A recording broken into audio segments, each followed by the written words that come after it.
सबसे पहले तो उन्होंने ये बताया कि ऑन पैसिव जो है उसके बारे में उनका व्यू ये है कि जो ऑन पैसिव है वो टोटली सेट है, क्योंकि उन्हें 30 सालों से ज़्यादा का एक्सपीरियंस है बिज़नेस का और उन्होंने इससे अच्छा कॉन्सेप्ट पिछले 30 सालों में कहीं नहीं देखा है।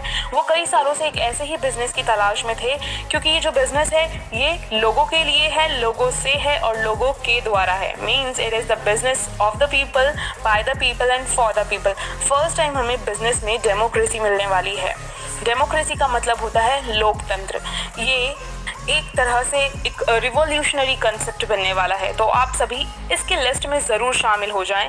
अगर आप इसमें अभी भी शामिल नहीं हुए हैं तो आप सबको पता होगा कि पेंडिंग आईडीज़ जो है वो ट्रांसफ़र हो रही है, तो आपके पास अभी भी एक गोल्डन अपॉर्चुनिटी है अगर आप इसमें शामिल नहीं हुए हैं तो शामिल होने के।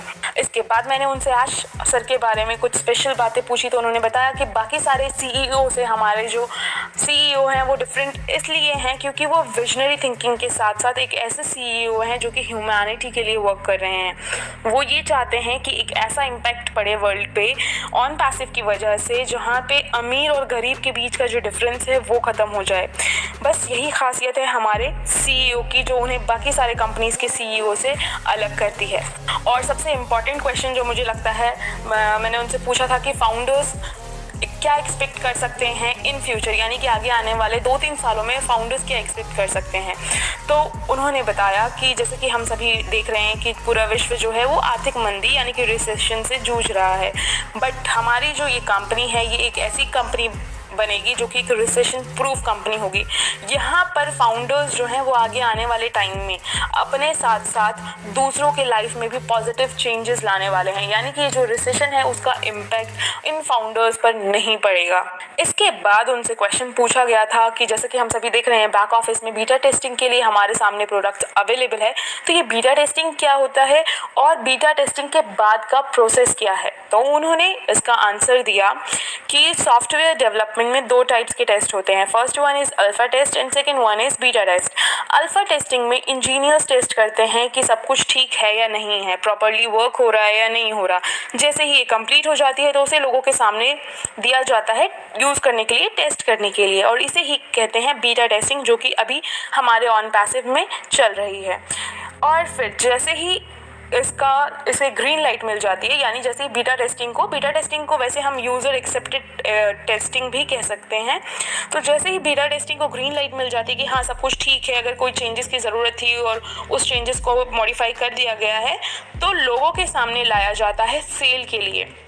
एंड गेस व्हाट, अगर लोगों के सामने सेल के लिए लाया जाएगा तो उससे क्या होगा, ऑब्वियसली उससे कमीशन जनरेट होगा। और उन्होंने बताया कि बस ये जो स्टेप है हमारा, ये अब बहुत बहुत बहुत जल्दी आने वाला है। इसके बाद उनसे 90 डेज़ के प्रोसेस के बारे में बात की गई, तो जो कि लास्ट हमारे वेबिनार में ऐश सर ने बताया था, जिसके बाद बहुत सारे लोग नेगेटिव हो गए थे, तो उन्होंने प्रॉपर्ली इसका आंसर दिया है कि 90 डेज़ का जो हमारा प्रोसेस है अपकमिंग, जो इस बार ऐश सर ने बताया है वो ये है कि यहाँ पर बिजनेस एक्सपेंशन की बात की गई है, यानी कि हमारे और 4 ऑफिसेज ओपन होंगे। इसके अलावा जो है हमारा हैदराबाद का जो स्टाफ है उसे बढ़ाया जाएगा, और जो हमारे डेटा सेंटर में रीजन्स हैं वो मल्टीपल रीजन्स भी बढ़ाए जाएंगे। और इसके अलावा उन्होंने बताया कि जब उनसे पूछा गया कि किस तरीके से इम्पैक्ट पड़ने वाला है पूरे वर्ल्ड पे हमारे ऑन पैसिव का, तो उन्होंने बोला कि रियल में ऑन पैसिव के जो प्रोडक्ट्स हैं वो पूरे वर्ल्ड को चेंज करने वाले हैं, क्योंकि ऑन पैसिव में डिजिटल प्रोडक्ट्स के साथ साथ कुछ ऐसे फिजिकल प्रोडक्ट्स भी हैं जो रियली हमारा जो इन्वायरमेंट है उसको भी चेंज कर देंगे। जैसे कि हमारे ऐश सर ने बताया था कि आप लेफ़्ट देखिए और राइट देखिए, ये सब चेंज होने वाला है। इवन जो ऑक्सीजन हम ले रहे हैं उस ऑक्सीजन में भी हम चेंजेस देखने वाले हैं। और फिर इसके बाद मैंने उनसे ओ कनेक्ट को एक्सप्लेन करने के लिए कहा, तो आई थिंक आप में से बहुत सारे लोगों को ओ कनेक्ट के फीचर्स के बारे में पता है। उनका जो फेवरेट प्रोडक्ट है वो भी ओ कनेक्ट और ओ ब्लेस ही है।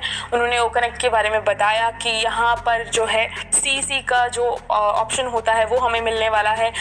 चाहे किसी भी लैंग्वेज में मीटिंग चल रही हो, अगर हम उस लैंग्वेज को नहीं समझ सकते हैं तो वहाँ पे हमारे पास एक CC का ऑप्शन होगा जहाँ से हम क्लिक करके अपने लैंग्वेज में उस चीज़ को सुन पाएंगे। इवन यहाँ पर अनलिमिटेड रहने वाला है। जैसे आप जूम के साथ अगर हम कंपेयर करें तो उसके पैकेजेस में कुछ लिमिटेड पर्सन्स ही रह पाते हैं, लेकिन यहाँ पर ऐसा कुछ नहीं है। यहाँ पे डिफरेंट टाइप के पैकेजेस होंगे, लेकिन स्टार्टिंग का जो पैकेज है उसमें आप लोग सोच भी नहीं सकते कि कितने ज़्यादा लोगों को एंट्रीज मिलने वाली है। तो बहुत सारे ओ कनेक्ट के फ्यूचर्स हैं। इसके अलावा जो चार्ल्स ओसोंग सर हैं उन्होंने बताया कि जो फाउंडर्स पॉजिटिव नहीं है वो इसीलिए पॉजिटिव नहीं है क्योंकि वो इंगेज नहीं रहते हैं। अगर आप ऑन पैसिव के साथ इंगेज रहेंगे, टाइमली वेबिनार्स अटेंड करेंगे और जो भी अपडेट्स हैं उसको चेक करते रहेंगे बैक ऑफिस में जा करके, तो आपको सारे स्टेप्स का पता रहेगा कि हाँ अभी ये चल रहा है तो इसके बाद ये होने वाला है या उसके बाद क्या होगा। जो लोग इंगेज नहीं होते हैं वही तुरंत नेगेटिव हो जाते हैं। और उन्होंने इसके अलावा बहुत ही ब्यूटीफुल सा मैसेज दिया हम फाउंडर्स को। उन्होंने बताया कि आप एक बहुत ही अच्छी कंपनी के फाउंडर्स बने हैं और एक ऐसी कंपनी जो कि वैल्यू बेस्ड कंपनी है और यहाँ पर हम सभी जितने भी फाउंडर्स हैं, हम सभी की जो लाइफ है वो चेंज होने वाली है। बस अभी जो प्रोसेस चल रहा है उस प्रोसेस को हमें एंजॉय करना है, पेशेंस रखना है और पॉजिटिव चीज़ों पर ध्यान देना है। जो नेगेटिव वाइब्स वाले लोग होते हैं उनसे दूर भी रहना है। और जब लास्ट में मैंने उनसे बोला we are so in it to win it, तो उनका जो आंसर था वो रियली बहुत ही ज़्यादा हार्ट टचिंग था। उन्होंने बोला कि we have really won it. तो इससे ज़्यादा अच्छा हम क्या एक्सपेक्ट करेंगे अब।